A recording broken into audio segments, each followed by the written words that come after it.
Okey, bismillahirrahmanirrahim. Assalamualaikum. Okey, cikgu buat video ni untuk discuss soalan SPM 2019, soalan 33 hingga soalan 50. Okey, cikgu pilih soalan-soalan ni sebab semua soalan ni banyak melibatkan pengiraan. Okey. Kita tengok soalan nombor 33. Okey, soalan nombor 33. Okey, yang pertama, okey, jadual menunjukkan bacaan voltmeter bagi pasangan elektrod R dan Q yang berbeza. Okey, dia bagi macam ni dan kemudian apakah bacaan voltmeter apabila elektrod R dan Q adalah kuprum dan ferrum. Okey, bagi soalan macam ni awak buat dahulu siri elektrokimia. Okey, kalau nak kahwin mesti ada zakat fitrah supaya pasangan cukup hidup. Ni tulis balik. Stannum, ferrum, zinc, aluminium, magnesium, kalsium, natrium. Okey, so awak tengok dia punya ni satu persatu. Yang first dia bagi kuprum dengan magnesium. Okey, antara kuprum dengan magnesium ni dia bagi 2.7. Okey, lepas tu tengok zinc dengan magnesium. Okey, magnesium dengan zinc ni 1.6. Okey, lepas tu dia bagi ferrum dengan zinc. Kat sini 0.3. Soalan sekarang dia tanya antara kuprum dengan ferrum. So sini kan kuprum dengan ferrum. Okey, jadi maksudnya yang kat sini yang balance ni berapa yang tinggal. Kaedah nak buat dia. Okey, sebab awak tahu semua ni 2.7, jadi awak ambil 2.7 tolak 1.6 tolak 0.3. Jadi awak dapat 0.8 volt. Awak dapatlah A jawapan awak. Okey, tengok pula soalan nombor 34. Okey, untuk soalan nombor 34, dia tanya peratus komposisi. Okey, soalan macam ni, first kita kena kira GMR bagi amonium sulfat ni. Kira dia punya GMR. Okey, GMR dia sama dengan 2. Okey, darab macam ni kan, NH4 2SO4. So 2 darab N14 tambah hidrogen 1 tapi ada 4. Okey, macam tu.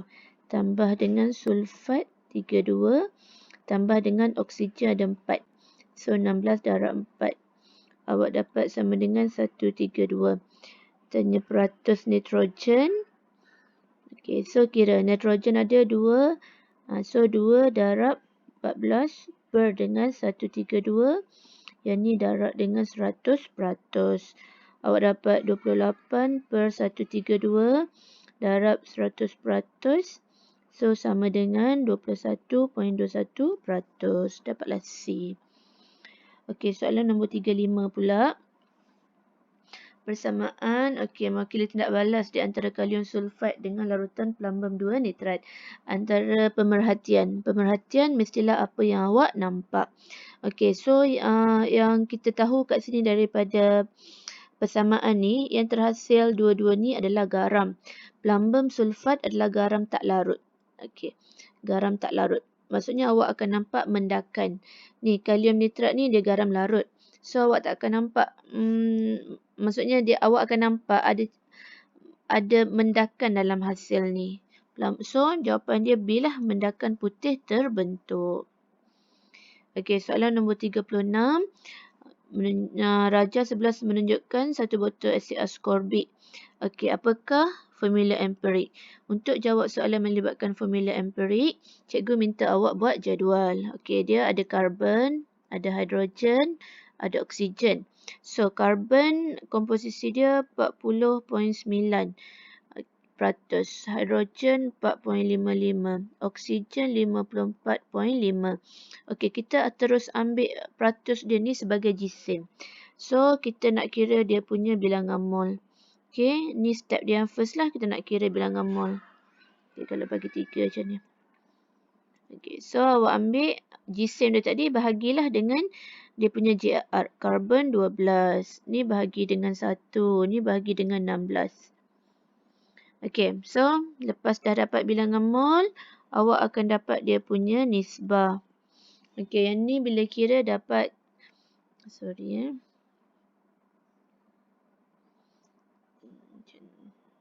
Okey, ni bila kira dapat 3.408. Okey, hidrogen ni dapat 4.55. Ni 3.406. Tapi lebih kurang je tu. 3.408 dengan 3.406. Okey, dah dapat nisbah tadi. Kita buat pula nisbah termudah. Okey, nisbah termudah. Okey, ni bahagi 3.408 bahagi dengan 3.408. Awak dapat 1. 4.55 bahagi 3.408. Awak dapat perpuluhan tahu, 1.33. Okey, ni dapat 1 juga. Tapi kita tak nak 1.33 ni sebab bila kita nak buat formula empirik, dia mesti nombor genap kan. Cuba dapatkan nombor genap adalah dengan cara kita ni darab 3. Ni pun darab 3, yang ni pun darab 3. So, sini awak dapat 3, sini awak dapat 4, sini awak dapat 3. Jadi, formula empirik awak C3H4O3. Pada awak A kat sini. Okey, tengok soalan seterusnya, soalan 37. Kita ada penunu Bunsen. Okey, dalam tu ada gas butana. Apakah bilangan mol bagi gas tersebut? So, awak tahu kalau kita guna segitiga macam ni. Okey, ni jisim dalam gram. Ni untuk dapat bilangan mol. Ni adalah dia punya JMR. Soalan tanya bilangan mol. Jadi, gram jisim tadi bahagi dengan JMR. Ni dia bagi kilogram. Awak kena tukar kepada gram. Okey, cari dia punya JMR dahulu. Butana C4H10. So, dia punya JMR sama dengan 12 darab 4 tambah 1 darab 10. Awak dapat 58. Okey, so bilangan mol dia sama dengan 2.75 kg tadi ni darab dengan 1000 sebab kita nak tukar kepada gram. Lepas tu baru bahagi dengan 58. Awak akan dapat 47.4. C lah jawapan awak. Okey, soalan 38. Rajah 13 menunjukkan formula struktur suatu sebatian organik. Apakah nama sebatian organik itu? Okey, so macam ni kita tahu ni adalah ester. Okay, first kita check dahulu nama bagi alkohol. Dia kan cikgu cakap dia bagi dua macam ni kan. Sini daripada alkohol. Sini daripada asid karboksilik. Okey, yang alkohol ni semua dia akan tukar belakang jadi il. Okey, kalau awak tengok ni 1, 2, 3. Maksudnya propil. Okey, yang asid karboksilik ni semua dia akan tukar jadi OH. Okey, dia ada berapa karbon? 1, 2, 3, 4. 4. So, butanoat lah. Ada tak propil butanoat? Okey, B. Okey, soalan 39. Okey, soalan 39. Rajah menunjukkan satu mentol berisi gas Y. Okey, dalam tu ada 48 dm3 gas Y. Berapakah bilangan atom bagi gas Y? Okey, so bagaimana nak buat? Bilangan atom, formula dia. Okey, bilangan atom, bilangan atom cikgu nak. Okey. Bilangan atom, formula dia adalah bilangan mol darab dengan nombor Avogadro. So, sekarang ni awak kena dapatkan dahulu dia punya bilangan mol. Dia bagi isi padu kan. Okey, so untuk gas, bilangan mol sama dengan isi padu gas. Okey, isi padu gas. Okey, per dengan isi padu molar. So, sama dengan isi padu gas dia 48.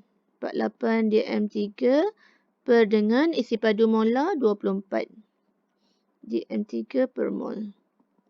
So, ni potong awak dapat 2 mol. Okey. Jadi, kat sini bilangan atom sama dengan 2 darab dengan 6.02 darab 10 kuasa 23. Awak dapat D jawapan awak. Okey, soalan nombor 40.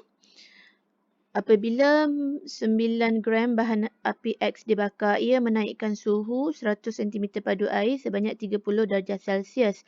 Hitung haba pembakaran. Okey, hitung haba pembakaran. Bila ni kita melibatkan haba pembakaran ni kan, ingat apa yang kita dah belajar sebelum ni. Kita ada 3 formula. Yang pertama delta H ni lah. Okey, ni sama ada haba pembakaran, haba peneutralan, haba pemendakan. Okey, delta H sama dengan negatif H, negatif atau positif H per N. H yang sini, yang ni adalah haba dibebaskan. Ni formula pertama awak kena ingat. Yang kedua, awak kena ingat H, awak nak dapat MC theta. Ni dalam unit joule biasanya. Yang nombor 3, kita nak kira bilangan mol iaitu N. Formula dia MV per 1000. Ataupun kalau dia melibatkan gram, dia adalah gram per dengan JMR atau JAR. Okey. So, bagi soalan ni, yang pertama kita dapat kira. Kita kira dia nak haba pembakaran kan? Soalan minta. Okey, soalan minta haba pembakaran. Okey, so step kita yang pertama, kita guna formula nombor 2 ni dulu. Kira dia punya H. Macam ni ya. Okey, kira dia punya H. H sama dengan M dia. Okey, M dia ni isi padu air ni. 100. Okey, darab C dia 4.2. Okey, darab dengan suhu naik 30 darjah Celsius. So, kat sini awak akan dapat 12,600 joule. Okey, lepas tu awak kira dia punya bilangan mol. Okey, sebab kita perlukan bilangan mol yang kat sini. H dah ada, sekarang kita nak cari N. Okey, N dia bagi dekat awak bahan api X ada 9 gram. GC molar X 180 gram. So, N dia sama dengan 9 gram per dengan 180 gram per mol. Awak dapat 0.05 mol. Okay, so delta H awak akan dapat, okay, sebab suhu dia naik, sepatutnya ada negatif lah kat situ. Okay, so awak ambil H 12600 joule per dengan 0.05 mol. Awak akan dapat, ni cikgu tukar terus kepada kilojoule sebab delta H mesti unit kilojoule. So awak bahagi dengan 1000 lagi sekali. So awak akan dapat 252 kilojoule per mol. Okey. Ni dapatlah B jawapan dia. Okey, seterusnya soalan nombor 41. Okey, soalan nombor 41. Rajah menunjukkan susunan radas untuk menentukan haba pembakaran bagi propanol. Apabila 2.4 gram propanol digunakan untuk memanaskan X cm padu air, suhu meningkat daripada 25 kepada 40. Apakah nilai X? Okey, dia bagi dekat awak nilai. Kat sini dia bagi dekat awak, awak tengok. Nilai delta H ni. Joule per mol.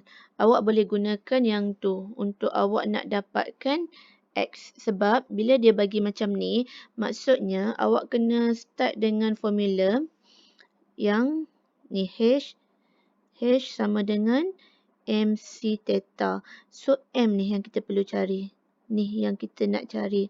Tu adalah nilai X. Okey. So kita tengok balik kepada dia punya formula yang asal lah. Kalau dia bagi delta H, maksudnya kita tahu kan delta H sama dengan H per N plus atau minus H per N. Okey, so sekarang ni H dah ada 315 tapi dia dalam unit kilojoule. So awak tukar kepada joule, awak darab dengan 1000. So awak akan dapat 31500 sama dengan H per N. Positif negatif cikgu tak letak sebab tu cuma melibatkan sama ada nak tahu dia exothermic atau endothermic saja. Okey, so sekarang kita cari dia punya N pula. Okey, H ni ingat formula ni yang kita nak pakai. Okey, formula ni yang kita nak pakai. Okey, so sekarang awak cari N. N, okey, dia bagi propanol 2.45 gram. Okey, dan dia bagi apa lagi? GC molar propanol 60. Kalau awak tengok sini. Okey, GC molar propanol dia bagi 60. So, N untuk propanol ni sama dengan 2.4 gram per dengan 60. So, awak dapat 0.04. Okey, nilai 0.04 ni masukkan balik dalam ni. Okey, 31500 sama dengan H per 0.04. Ni darab bawa naik atas. Awak akan dapat H dia sama dengan 12,600 joule. Okey, 12,600 joule. Bila dah dapat H macam ni, okey, sekarang ni berbalik kepada persamaan yang atas ni. H ni lah dekat sini. Ganti kat situ. Theta dah ada. Theta sebab ni suhu meningkat daripada 25 kepada 40. So, awak boleh kira theta ni dia adalah 40 tolak 25 kan. Nak tahu. C pun dah ada. Ganti balik dalam tu. So, bila awak ganti balik, awak akan dapat, okey, ni cikgu tulis, H sama dengan M. M tu tak tahu, dia adalah X. Okey, darab, darab 4.2, darab, tadi kira 40 tolak 25, awak dapat 15. Okey, so kiralah X sama dengan 12,600 bahagi 4.2 bahagi 15. So, awak dapat X sama dengan 200. So, awak dapat D jawapan awak. Okey, tengok soalan 42 pula. Okey, soalan 42. Jadual 3 menunjukkan isi padu gas oksigen yang dikumpulkan apabila larutan hidrogen peroksida terurai dengan kehadiran mangan 4 oksida. Berapakah kadar tindak balas purata? Okey, tindak balas purata dalam minit ketiga. Minit ketiga kat sini kan? Minit ketiga 180. Okey, 180 isi padu gas dia 258. Okey, bila dia tanya dalam minit ketiga, awak tolak dengan minit kedua. Tolak ni. Okay. So, pengiraan awak dia akan jadi 180 tolak 120. Sentimeter dulu kat atas. Dia akan jadi, ambil dulu isi padu gas 25.8 tolak 10.4. Okay, ni M3 per dengan 180 tolak 120. Ni saat lah. Okay, so awak kira yang ni awak akan dapat 15.4 okay, per dengan 60 saat. So awak akan dapat 0.257 cm3 per saat. Okay, D lah jawapan awak. Okay, 43. 43 ni cikgu pernah bagi tahu dalam kelas. Bagaimana kita nak kenal pasti yang mana satu tindak balas redox. Senang je. Awak cari yang mana. Kalau keluar macam ni kan, yang mana yang awak nampak nombor pengoksidaan dia ada berubah. Kalau contoh macam soalan ni kan, cikgu nampak kat sini oksigen ni. Dia molekul kan. So, dia kosong. Tiba-tiba kat sini dia duduk dengan magnesium. So, yang ni dia berubah daripada kosong dia jadi cikgu cakap yang ni, contoh yang ni. Ni magnesium. Magnesium ni atom. Awak tengok situ. Atom. Tiba-tiba kat sini dia jadi ion. Jadi, nombor pengoksidaan dia berubah. Kalau ni magnesium daripada kosong jadi positif kan. Bertambah. Okey, so bila bertambah ada je nombor pengoksidaan berubah, automatically yang tu memang redox. Jadi awak tak payah check yang lain dah. Awak terus dapat tu jawapan awak. Okey, tengok soalan seterusnya. Raja 16 menunjukkan susunan radas untuk kaji tindak balas. Okey, yang ni okey, ni awak bacalah jawapan dia C. Okey. 45. Okey, 45. Persamaan kimia berikut mewakili pembakaran lekat bagi etanol. Berapakah GC etanol digunakan untuk menghasilkan gas? Gas kita cikgu besarkan. Okey, dia cakap gas yang dihasilkan 960 cm3. Okey, kat sini. Gas kat sini 960 cm3. Okey, dia tanya etanol. Dia tanya berapa gram etanol yang digunakan. Okay. So, bila jumpa soalan macam ni, first step adalah kita cari dahulu bilangan mol. Okey, awak kena berbalik dulu kepada bilangan mol yang soalan tu bagi. So, kalau untuk gas. Okey, untuk gas, formula tadi cikgu dah bagi awal-awal. Cara dia apa? Isi padu gas bahagi dengan isi padu molar. Tapi isi padu tersebut mesti dalam unit dm3. So, bilangan mol gas. Okey, ni 960 ni dia bagi cm3 kan. So awak kena bahagi dengan 1000 dahulu sebab kita nak dapat dm3. Okey, per dengan isi padu molar gas adalah 24 dm3 per mol. Okey, ni cikgu tulis unit dia dah tukarlah dm3. Okey, so ni awak akan dapat bilangan mol dia 0.04 mol untuk karbon dioksida. Okey, so sekarang baru kita tengok kepada dia punya persamaan. Okey, ni 1 mol etanol, dia akan menghasilkan 2 mol gas karbon dioksida. So awak tulis. Okey, awak tulis 2 mol gas karbon dioksida dihasilkan oleh 1 mol etanol. Okey, so sekarang kalau 0.04 mol gas karbon dioksida, maksudnya etanol adalah 0.02 mol. Okey, kita nak pakai bilangan mol ni untuk kita nak dapatkan jisim etanol. Okey, so jisim etanol. Jisim etanol lah, senang. Okey, jisim etanol, ambil bilangan mol tadi 0.02, darab dia punya JMR. Kira sendiri JMR 46. Okey, so awak akan dapat 0.92 gram. Dapat kat sini A. Pastikan tahu kira JMR awak dah nak SPM ni. Okey, nombor soalan 46. Kemolaran asid sulfurik yang digunakan sebagai elektrolit dalam satu bateri kereta ialah 2 mol. Okey, apakah kepekatan? Okey, kita nak buat kepekatan, kita nak cari kepekatan.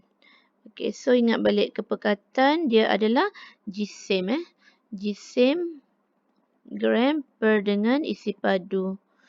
Isi padu dalam unit dm3. Okey, so sekarang awak dah dapat macam ni. Okey, kemolaran dia dah bagi 2 mol ni. Okey, so daripada mol ni, awak kena dapatkan dia punya jisim. Baru awak boleh dapat dia punya kepekatan. Okay, so kemolaran dia.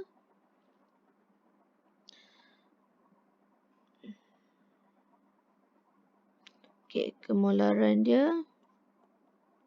Dia dah bagi 2, maksudnya sama dengan 2 mol. Okey, per dengan isi padu dia kan 1 dm3 lah kalau kita tafsirkan yang ni. Okey, 2 mol per dengan 1 dm3. So, kalau awak dah tahu mol, 2 mol ni, awak tukar kepada jisim. Awak tukar kepada jisim. Okey, so jisim asid sulfurik. Okey, so ambil 2 mol, 2 darab dengan JMR dia. JMR, okey, H2SO4 So, 2 tambah S32 tambah dengan 16 darab 4. Okey, so awak akan dapat 196. Bermaksud kepekatan dia sama dengan 196 gram per dengan 1 dm3 ni lah. So awak dapat ni 196. Awak akan dapat macam tu. Sebab kepekatan dia melibatkan jisim, kemolaran dia melibatkan mol. Okey, tengok 47. Okey, 47. Seorang murid menyediakan 0.02 mol magnesium klorida melalui tindak balas antara sebut magnesium berlebihan dengan 20 cm padu asid hidroklorik. Okey, tindak balas diwakili oleh persamaan berikut. Berapakah kemolaran asid hidroklorik yang digunakan? Okey, so macam mana nak kira ni? Dia beritahu dekat awak magnesium klorida dia sediakan adalah 0.02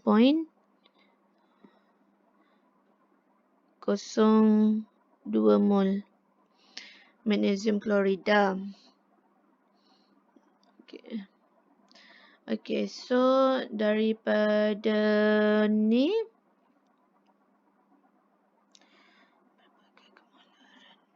berapakah kemolaran asid hidroklorik yang digunakan?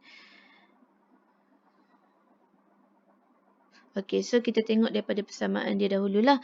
Okey, daripada persamaan kat sini tengok macam ni, tengok 2 mol asid hidroklorik dia akan hasilkan 1 mol magnesium klorida.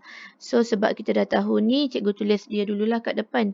Okey, 1 mol magnesium klorida dia akan dihasilkan oleh 2 mol asid hidroklorik.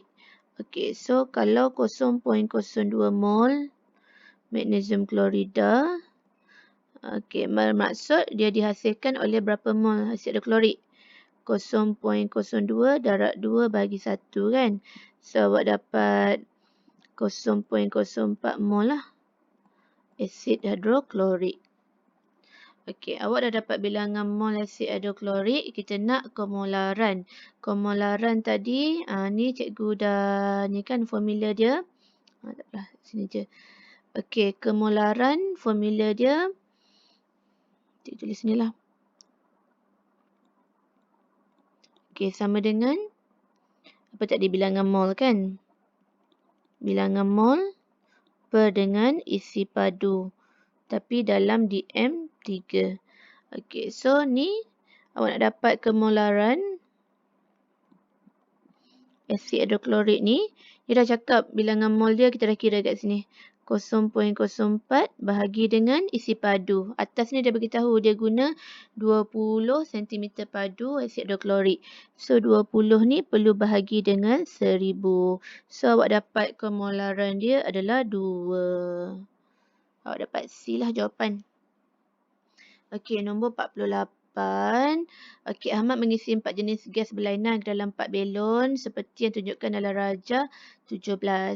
Okey, belon manakah yang menjadi paling kecil selepas suatu hari? Belon mana? Macam mana nak kira? Kita tengok dia punya apa? Size Okey. Sebab makin besar jisim relatif atau jisim korelatif ni saiz makin besar. Makin besar saiz. Okey. So yang ni yang mana JR paling kecil kalau awak kira? Kalau awak kira awak dapat ni lah gas nitrogen ni lah. Gas nitrogen paling kecil sebab tu awak akan dapat jawapan awak Z. Okey, yang lain besar. So dia tak boleh nak keluar daripada yang belon. So nitrogen je kecil. Sebab tu lama kelamaan yang Z tu belon tu akan jadi kecil. Okey, 49. Okey, berapakah jumlah proteus nitrogen dan fosforus dalam baja tersebut? Okey, amonium fosfat. Amonium fosfat dia apa? Dia NH4 PO4. Okay, so first kita nak tahu peratus. Macam cikgu cakap, kita kira JMR dahulu. Okay, JMR dia 3 darab nitrogen 14 tambah 4 dapat 18 lah. Tambah fosforus 31 tambah 16 darab 4. Okay, so kat sini awak dapat 149 dia punya JMR. Okay, so peratus nitrogen dan fosforus. Okay, awak tambah. Berapa ada nitrogen, berapa ada fosforus.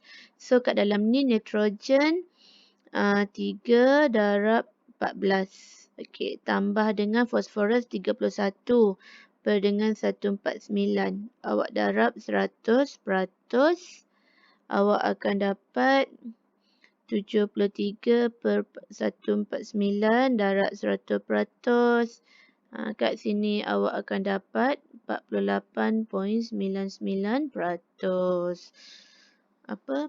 Okey, so D lah jawapan dia.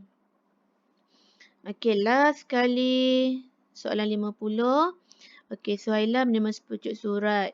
Okey, so awak tengok kat sini dia tulis dakwah yang digunakan, dia guna kalium iodida. Okey, kalium iodida. Okey, untuk membaca surat ini sembuhkan satu larutan yang akan menghasilkan tulisan berwarna kuning. Okey, kalau awak ingat dalam last kelas sebelum ni kita dah sebut tentang ujian pengesahan ion. Kalau ada melibatkan kalium iodida macam ni, dia mesti melibatkan ion plumbum. Okey, plumbum. So dalam ni plumbum cuma C lah. So jawapan awak C. Okey, so dah habis untuk hari ni. Cikgu harap korang tengok video ni. Okay, and then study. Make sure good luck untuk SPM. Okay, itu saja dari cikgu. Terima kasih.